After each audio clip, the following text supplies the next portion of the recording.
आज की हमारी समीक्षा सामग्री सरल रिपोर्ट नामक YouTube चैनल की एक स्क्रिप्ट है जो बंगाल 2026 चुनाव पर आधारित है। तो बिना किसी देरी के सीधे पहले बिंदु पर आते हैं। स्क्रिप्ट का लहजा शुरुआत में काफी संवादात्मक है, लेकिन सांख्यिकीय डेटा आते ही या अचानक एक पारंपरिक न्यूज बुलेटिन जैसा भारी हो जाता है। हाँ, बिल्कुल। मतलब यहाँ सबसे बड़ी कमजोरी यही है कि 12% मतदाता दमन या फिर 93% मतदान और 142 सीटों जैसे भारी आंकड़े बिना किसी संवादात्मक आधार के बस सीधे दर्शकों पर फेंक दिए गए हैं। ओह हाँ, एकदम। मतलब जब दर्शक YouTube पर इस तरह के भारी डेटा को बिना किसी कॉन्टेक्स्ट के सुनते हैं ना, तो उनका कॉग्निटिव लोड बहुत बढ़ जाता है। सही कहा। और दिमागी बोझ बढ़ने से दर्शक बहुत जल्दी वीडियो से डिस्कनेक्ट हो सकते हैं। लेकिन यार, मैं एक बात सोच रही थी, क्या हम यहाँ एक गंभीर राजनीतिक विश्लेषण की बात नहीं कर रहे हैं? हाँ, विषय तो गंभीर ही है। तो अगर हम डेटा को किसी कहानी की तरह पेश करेंगे, तो क्या इससे स्क्रिप्ट की गंभीरता या चैनल की अथॉरिटी कम नहीं होगी? मतलब राइटर शायद जानबूझकर इसे एक न्यूज़ एंकर की तरह पढ़ना चाहता है। मैं समझता हूं आप क्या कह रही हैं। विश्वसनीयता स्थापित करना बिल्कुल जरूरी है, लेकिन विश्वसनीयता का मतलब उबाऊ होना तो नहीं है ना। हाँ, ये बात तो है। तो मेरा सुझाव ये है कि डेटा को एक सूखी रिपोर्ट की तरह बताने के बजाय दर्शकों से सीधा सवाल पूछकर या उन्हें किसी परिचित स्थिति की कल्पना करवाकर डेटा को उनके व्यक्तिगत अनुभव से जोड़ें। मतलब दर्शकों को एक निष्क्रिय श्रोता से एक सक्रिय भागीदार बनाना। बिल्कुल, एकदम सही। YouTube पर दर्शक तब तक डेटा की परवाह नहीं करते जब तक आप उन्हें ये नहीं बताते कि वो डेटा उनके लिए क्यों मायने रखता है। सवाल पूछने से गंभीरता कम नहीं होती। अच्छा, मुझे लगता है कि मैं समझ रही हूँ। आप कह रहे हैं कि डेटा को बस एक प्रॉप की तरह इस्तेमाल करने के बजाय उसे कहानी का एक एक्टिव किरदार बनाना चाहिए। हाँ यार, वही तो। लेकिन एक इतने गंभीर राजनीतिक डेटा को हम दर्शकों के व्यक्तिगत अनुभव से जोड़ेंगे कैसे? क्या आपके पास इसका कोई ठोस उदाहरण है? बिल्कुल है।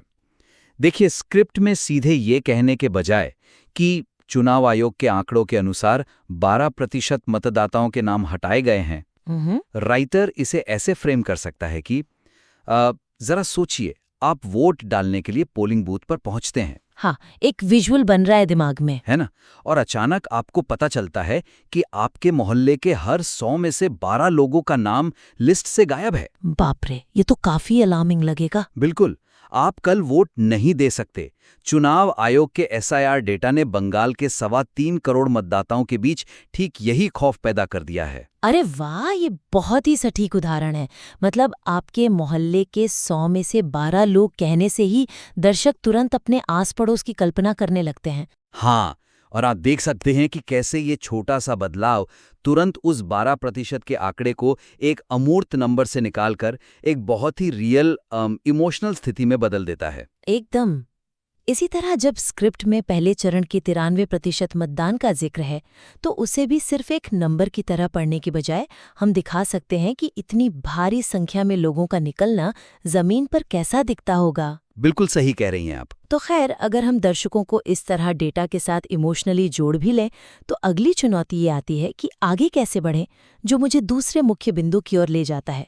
स्क्रिप्ट के विभिन्न बिंदुओं के बीच का संरचनात्मक बदलाव काफी अचानक है, जो एक सुचारू कहानी के बजाय केवल अलग अलग विषयों की एक सूची जैसा प्रतीत होता है। हाँ, ये मैंने भी नोटिस किया। यहाँ मुख्य कमजोरी ये है कि खंड 2, जो विशुद्ध रूप से आंकड़ों और सुरक्षा बलों पर केंद्रित है, वहाँ से खंड 3 पर जाते समय कोई तार्किक या विषयगत जुड़ाव नहीं है। मतलब वो सीधा जम कर जाता है। हाँ, वो अचानक से स्मृति ईरानी के बंगाली बोलने और सांस्कृतिक चुनाव प्रचार पर बात करने लगता है। ये तो दर्शकों के लिए एक तरह का मेंटल विप्लाश पैदा करता है ना। दर्शक अभी सुरक्षा के बारे में सोच ही रहे होते हैं कि अचानक उन पर संस्कृति की बात थोप दी जाती है। एकदम सही शब्द इस्तेमाल किया आपने, मेंटल विप्लैश। इससे कहानी का मूल प्रवाह पूरी तरह से टूट जाता है। जैसे सिनेमा में आप कोई इंटेंस एक्शन सीन देख रहे हो, हाँ। और अचानक बिना किसी एस्टैब्लिशिंग शॉट के दृश्य कटकर एक शांत इमोशनल कमरे में चला जाए। बिल्कुल।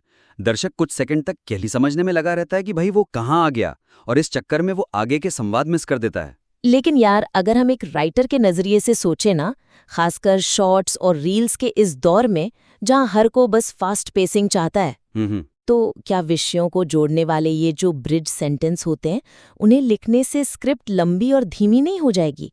बहुत से क्रिएटर्स को लगता है कि तुरंत अगले पॉइंट पर कूदना ही दर्शकों को रोके रखने का तरीका है। उफ, देखिए, तेज गति और जल्दबाजी में बहुत बड़ा अंतर होता है यार। दिलचस्प पॉइंट है। जल्दबाजी सिर्फ भ्रम पैदा करती है, जबकि सही पेसिंग दर्शकों को कहानी में बहा ले जाती है। भ्रम दर्शकों को वीडियो छोड़ने पर मजबूर करता है, लंबाई नहीं। तो फिर यहाँ सुझाव क्या होगा? सुझाव यह है कि एक विषय के निष्कर्ष को अगले विषय की शुरुआत से तार्किक रूप से जोड़ें।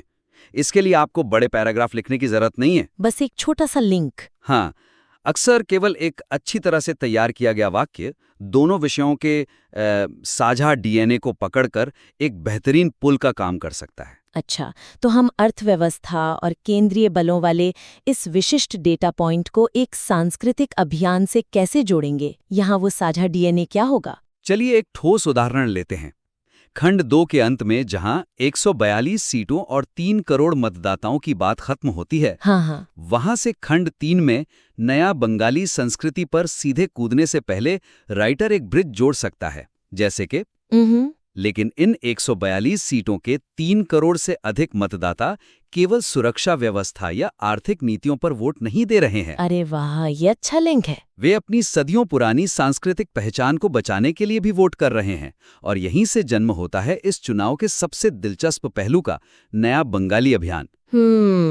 ये एक वाक्य तुरंत दिमाग को अर्थव्यवस्था के गियर से निकालकर संस्कृति के गियर में शिफ्ट कर देता है, बिना किसी झटके के। बिल्कुल, क्योंकि आपने मूल रूप से ये स्थापित कर दिया कि मतदाता एक ही हैं, बस उनके निर्णय लेने के आयाम बदल रहे हैं। बहुत ही स्वाभाविक लग रहा है ये।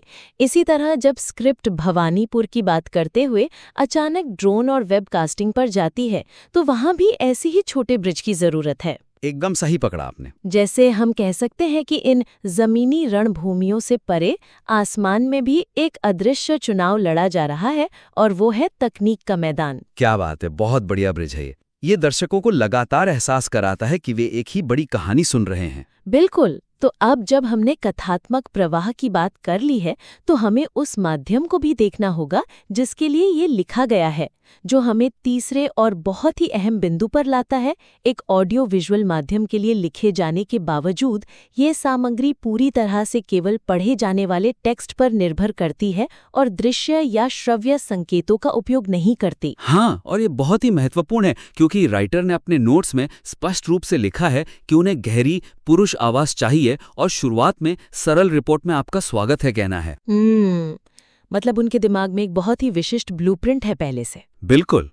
और कमजोरी ये है कि स्क्रिप्ट में कहीं भी ये निर्देशित नहीं किया गया है कि स्क्रीन पर वास्तव में क्या दिखेगा या उस गहरी आवाज को किस जगह पर ठहराव लेना है। तो ये एक रेडियो स्क्रिप्ट की तरह सीधा सीधा लिख दिया गया बस। हाँ यार, और YouTube पर अगर आवाज का मॉड्यूलेशन और स्क्रीन पर चल रहे विजुअल्स आपस में सिंक नहीं होते हैं, तो एक ऑडियो विजुअल डिसोनेंस पैदा होता है, मतलब एक टकराव सा होता है। लेकिन यहाँ मैं थोड़ा असहमत होना चाहूंगी। अच्छा, बताइए। मतलब बहुत से क्रिएटर्स मानते हैं कि स्क्रिप्ट राइटर का काम केवल बेहतरीन शब्द देना है, विजुअल्स ढूंढना एडिटर का काम है, और पॉज कहाँ लेना है ये तो वॉइस ओवर आर्टिस्ट तय करेगा ना। तो क्या स्क्रिप्ट के अंदर ही ब्रेक या बी रोल जैसे संकेत लिखना बाकी टीम को माइक्रो मैनेज करना नहीं हो गया? देखिए, ये एक बहुत ही आम बहस है इंडस्ट्री में, लेकिन अच्छे प्रोडक्शन हाउस इसे अलग तरह से देखते हैं। अच्छा, कैसे? ये माइक्रो मैनेज करना नहीं है, ये अलाइनमेंट बिठाना है। मेरा सुझाव ये है कि एडिटर और वॉइस ओवर आर्टिस्ट के मार्गदर्शन के लिए स्क्रिप्ट में स्पष्ट विजुअल और ऑडियो संकेत शामिल करें। मतलब ताकि सब एक ही पेज पर रहें? बिल्कुल। मान लीजिए आर्टिस्ट किसी गंभीर बात पर अपनी आवाज भारी करके एक नाटकीय ठहराव लेता है, लेकिन एडिटर ने वहां एक बहुत ही तेज गति वाला या खुशी का बी रोल लगा दिया है, तो पूरा इम्पैक्ट बर्बाद हो जाएगा ना। हाँ, ये बात तो सच है। राइटर कहानी का आर्किटेक्ट होता है, उसे कम से कम एक ब्लूप्रिंट तो देना ही चाहिए। एकदम सही। एक आर्किटेक्ट केवल ईंटों की सूची नहीं देता, वो बताता है कि कमरा कैसा फील होना चाहिए। तो फिर एक राइटर अपनी इस सिर्फ टेक्स्ट वाली स्क्रिप्ट को एक ऑडियो विजुअल ब्लूप्रिंट में कैसे बदलेगा? कोई ठोस उदाहरण? बिल्कुल, वो ड्रोन वाला हिस्सा लेते हैं जहां स्क्रिप्ट कहती है कि उत्तर कोलकाता की तंग गलियों में ड्रोन से निगरानी रखी जा रही है। हाँ, यहाँ राइटर को ब्रैकेट में निर्देश जोड़ने चाहिए, जैसे ब्रैकेट में लिखा हो विजुअल संकेत। स्क्रीन पर आसमान से तंग गलियों का एक स्लो मोशन ड्रोन शॉट, रंग थोड़े डार्क और सिनेमैटिक हों।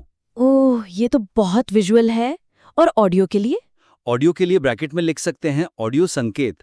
वॉइस ओवर आर्टिस्ट यहाँ अपनी आवाज में एक रहस्यमयी गहराई लाए और निगरानी शब्द के बाद एक छोटा नाटकीय ठहराव ले। अरे वाह, ये पढ़ते ही आर्टिस्ट और एडिटर दोनों को तुरंत समझ आ जाएगा कि यहाँ माहौल को थोड़ा थ्रिलर बनाना है ना? ये सिर्फ टेक्स्ट पढ़ने से कहीं ज्यादा सिनेमैटिक है। हाँ बिल्कुल। और यार एक और चीज, राइटर ने विशेष रूप से निर्देश दिया है कि उन्हें अंत में दर्शकों को सब्सक्राइब, लाइक और कमेंट करने के लिए प्रेरित करना है।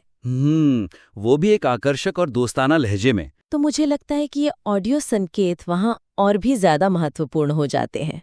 एकदम सही पकड़ा आपने। ये इस पूरी स्क्रिप्ट का सबसे बड़ा ट्रांजिशन है। मतलब सोचिए, आप 15 मिनट तक एक गहरी गंभीर राजनीतिक आवाज में बात कर रहे हैं। हाँ। और अचानक आपको सब्सक्राइब करने को कहना है।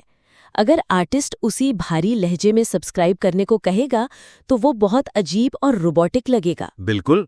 तो निष्कर्ष वाले हिस्से में भी राइटर को इसे स्पष्ट करना होगा। कैसे?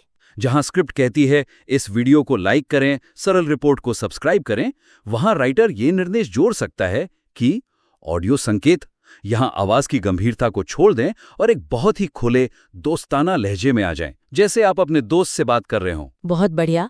और विजुअल्स के लिए भी कुछ कर सकते हैं यहाँ? हाँ, विजुअल संकेत में लिख सकते हैं स्क्रीन पर कोई भारी ग्राफिक्स ना हो, बल्कि एक उज्ज्वल स्क्रीन पर चैनल का लोगो और एनिमेटेड सब्सक्राइब बटन पॉपअप हो।